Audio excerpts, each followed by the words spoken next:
মানসিক প্রতিবন্ধী শাহাদাতের সন্ধান চায় তার পরিবার। রাজধানী কামরাঙ্গীরচর এলাকা থেকে শাহাদাত নামের ৩৯ বছরের এক মানসিক প্রতিবন্ধী ব্যক্তি নিখোঁজ হয়েছেন। নিখোঁজ হওয়ার সময় তার পরনে ছিল কালো রঙের গেঞ্জি ও লুঙ্গি।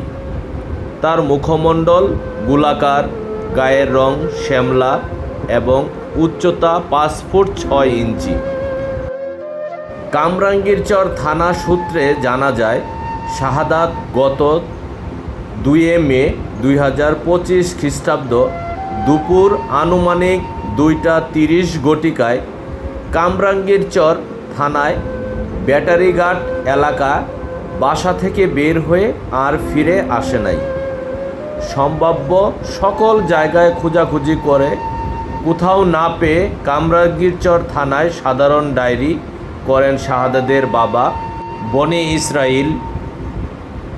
কোনো সহৃদয়বান ব্যক্তি ছবিতে প্রদর্শিত নিখোঁজ শাহাদাতের সন্ধান জেনে থাকলে অবশ্যই কামরাঙ্গীরচর থানায় যোগাযোগ করবেন। আল্লাহ হাফেজ।